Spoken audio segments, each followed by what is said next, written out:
Hello guys, thank you guys for coming. I really do appreciate you guys coming. Some of you last minute, so again, I really appreciate it. Have you guys ever not felt like yourself before? All the time, every day. Okay, so that's kind of how I started feeling after my 12th birthday. I lost a lot of weight really quickly. I was really dehydrated, drinking tons of water. I was also losing a lot of weight fast, really tired. So my mom was like, "Oh, you're just lazy. It's okay." No, did not happen that way. So 4th of July weekend comes and I'm just in the house, not wanting to do anything, didn't want to go anywhere, just kind of wanted to sit and observe the fireworks when I'm usually out there with them. So then about 2 days later after that, I got a really bad cough and I'm like, okay, let me go drink some water. So I went and drank some water. Cough didn't go away. All the water actually came back up with black little particles in it. So at that point, my mom was like, "Oh no, take me to the ER." Put me back in the ambulance, and after blood testing at the hospital, they found out that I had type 1 diabetes. So that's pretty much the topic of my speech today.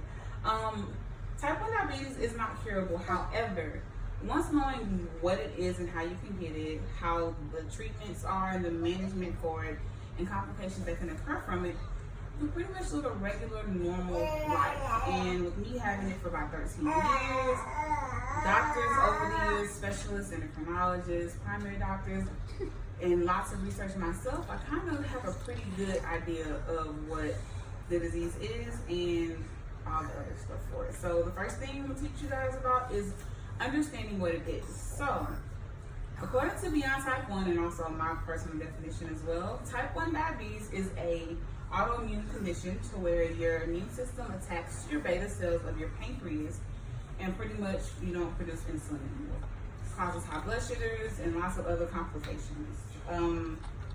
There's about 1.25 million Americans with Type 1 diabetes, and of those, you get about 40,000 diagnoses every single year.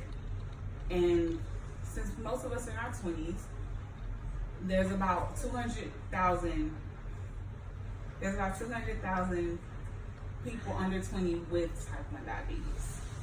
And symptoms include fatigue, extreme urination, extreme thirst, extreme hunger, and a condition called diabetic ketoacidosis. Is pretty much where your body sugar is so high it becomes acidic, and pretty much you have ketones in your urine.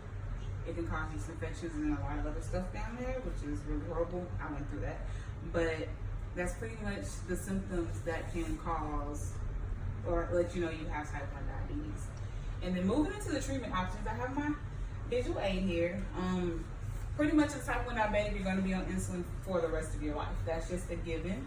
So there's many options, and there's different types of insulin. You have long-acting, short-acting, and insulin pumps.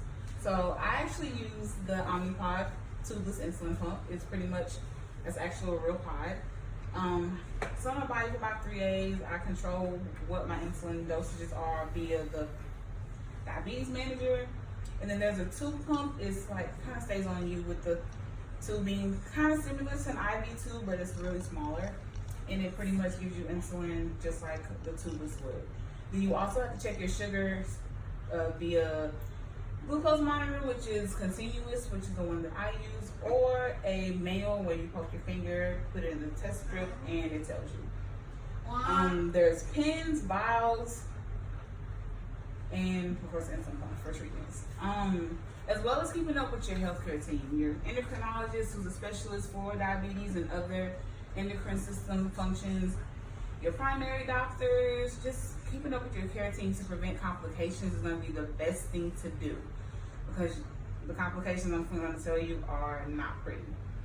You get heart disease, you can have blood vessel damage, which pretty much can lead to nerve damage, which is tingling sensations. I've actually had them when my legs go numb.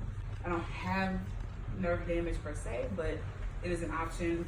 Diabetic retinopathy, pretty much where your eyes aren't as good as they are. I don't have it. I just had glasses before I was actually diagnosed. And then there's also kidney damage, dialysis, something that most people don't want to be on, because trust me, it's not pretty. I've seen it myself. So according to Mayo Clinic, again, like I just stated, all of these examples of complications are to most of your major organs that you're going to need to pretty much live a normal life. Yeah, you can live without one kidney, but who wants to live without one kidney, you know?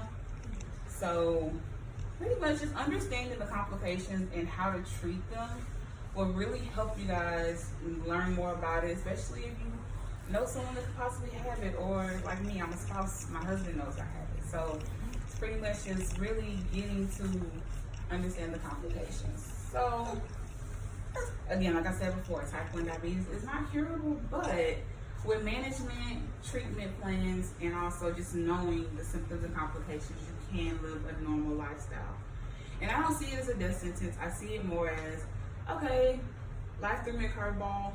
I'm just gonna take it and run with it. So thank you guys for listening to my speech. I really appreciate you guys coming again once again, because I know it was a lot last minute. So thank you guys so much. I'm just gonna survey the audience one last time.